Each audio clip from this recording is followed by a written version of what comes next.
Bien, el siguiente tema es resolución de triángulos oblicuángulos. Y bueno, aquí vamos a entender como triángulo oblicuángulo aquel que tiene un ángulo mayor que 90 grados.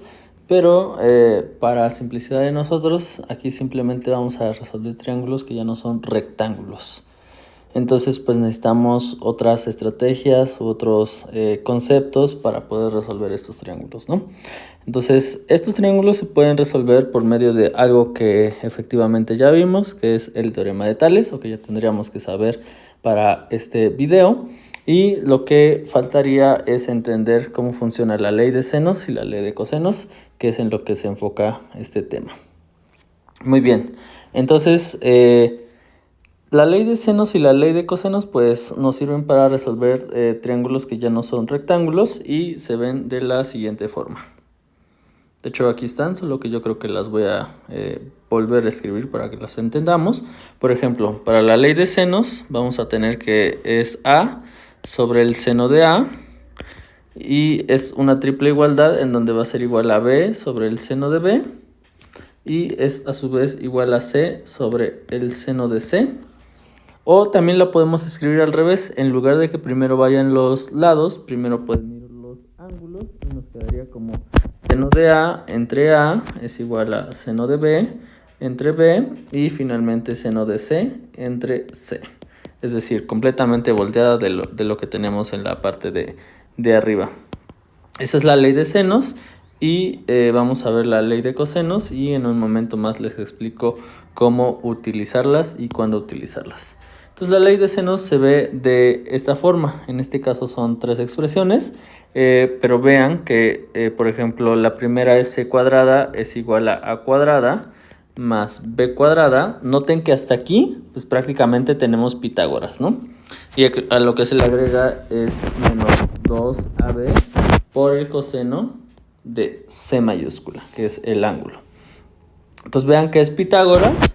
Y lo que se le agrega es, o se parece a Pitágoras más bien dicho, es que se le agrega esta AB, pero ahora multiplicadas por 2 y por el coseno de C, ¿no? Que si se fijan, esta C mayúscula corresponde a la C que está aquí despejada. Entonces podemos hacer las combinaciones en donde, por ejemplo, podemos despejar B cuadrada y observen que aquí nos queda el coseno de B, ¿no? Y las letras que faltan, pues obviamente es a cuadrada, que lo tenemos que poner aquí, y c cuadrada, y las tenemos que volver a poner aquí, pero ahora multiplicadas, ¿no? De manera que lo que se mantiene pues constante es el menos 2ab, es lo nuevo que siempre se le agrega, y vean el último ejemplo, en donde tenemos a cuadrada, ¿qué falta? Pues falta b cuadrada y falta c cuadrada, y ahora si ya las puse ahí sumando y al cuadrado, las pongo aquí multiplicando, y la letra que está despejada, que en este caso es la a cuadrada, la pongo aquí como el ángulo, ¿no? Sencillamente esa es, o esas son las expresiones para la ley de cosenos, que tienen parecido con el teorema de Pitágoras, y ya vimos que más o menos tienen relaciones como para que nos las podamos aprender de una manera un poquito más sencilla, ¿de acuerdo? Entonces, ahora sí, ¿cómo vamos a operar con estas expresiones si nos piden resolver un triángulo que es oblicuángulo como el que tenemos en la figura de aquí? En este caso, en la figura de aquí, déjenme hacer una pequeña corrección en donde ya no vamos a utilizar el ángulo alfa, sino sencillamente vamos a utilizar el ángulo A, es decir, esto que dice alfa lo podemos descartar, y sencillamente a este ángulo de aquí lo vamos a conocer como A. De hecho, yo creo que para hacer el símil de que lo borramos, lo podemos escribir en color blanco. Entonces alfa, que es gamma, y que es beta, ya no van a pintar en la ecuación. Sencillamente este de aquí, como ya dije, es el ángulo A, este de aquí es el ángulo C y este es el ángulo B.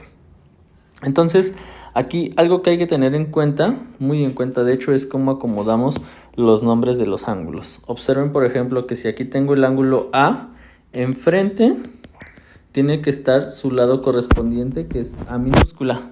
Vean que aquí tengo B y enfrente tiene que estar su lado correspondiente, que en este caso es B minúscula, y lo mismo es verdad para C mayúscula. Enfrente tiene que estar su ángulo correspondiente o su lado correspondiente, que es C minúscula. Siempre tenemos que acomodar estas letras de la misma forma para que podamos aplicar la ley de senos o la ley de cosenos, ¿no? E inclusive, como dato curioso, pues también existe la ley de tangentes, pero pues no la vemos porque no es tan utilizada. Con la ley de senos y cosenos realmente se puede resolver pues casi todos los ejercicios que se nos presenten, ¿no? Inclusive haciendo una combinación de ellas dos. Entonces, de esa manera es como tenemos que acomodar las etiquetas o las letras, tanto para los ángulos como para los lados. Siempre el ángulo enfrente del lado. Y bueno, dicho eso, ahora sí, vamos a ver cuándo utilizar cada una de las leyes. En este caso, para la ley de senos, observen que aquí en el apunte ya nos dicen que la tenemos que utilizar cuando en el problema nos dan dos ángulos y cualquier lado. Cuando nos dan dos ángulos en el problema y no importa qué lado, es el lado A, el lado B o el lado C, entonces utilizamos ley de senos.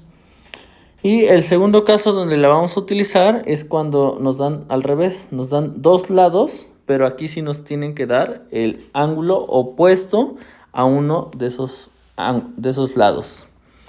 Un ejemplo lo voy a poner con azul. Entonces nos dicen que nos dan dos lados. Imagínense que nos dan el lado C y el lado B. Entonces si me dan el lado C y el lado B, nos tienen que dar por lo menos un ángulo. En este caso el ángulo que nos pueden dar podría ser B, porque B está opuesto, está enfrente de la B minúscula. O si no nos dan B, nos tienen que dar C, porque es el que está opuesto a C minúscula. El lado que si no nos serviría que nos den sería A. Si nos dan A, ahí sí ya no podemos utilizar la ley de senos porque no se acopla a estos dos casos que nos están diciendo. Muy bien, ahora, para utilizar la ley de cosenos, aquí vean el primer caso, nos dan los tres lados del triángulo, ¿ok? Si nos dan los tres lados del triángulo, que sería A minúscula, B minúscula y C minúscula, fácilmente podemos utilizar la ley de cosenos para conseguir los ángulos A mayúscula, B mayúscula y C mayúscula. Ese sería un caso, y el otro caso es que nos den dos lados del triángulo y que nos den el ángulo comprendido entre ellos.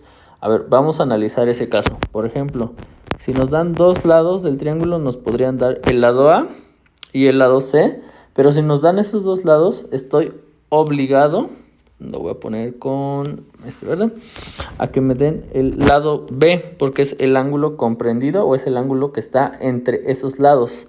Comprendido significa entre, o sea, me tienen que dar forzosamente B mayúscula para que yo pueda aplicar ley de senos, de cosenos, perdón, de cosenos, que es lo que estamos analizando. Otro caso de cuándo podría yo aplicar la ley de cosenos en el segundo escenario es que me den, por ejemplo, otra vez la A y otra vez la A, perdón, más bien ahora la B, y me tienen que dar el ángulo que está entre ellos, que entonces aquí me tienen que dar C mayúscula. De esa manera yo podría aplicar la ley de cosenos. Muy bien, entonces esos son los escenarios en donde vamos a poder nosotros aplicar ley de senos y ley de cosenos, y en un momento más vamos a ir con los ejercicios.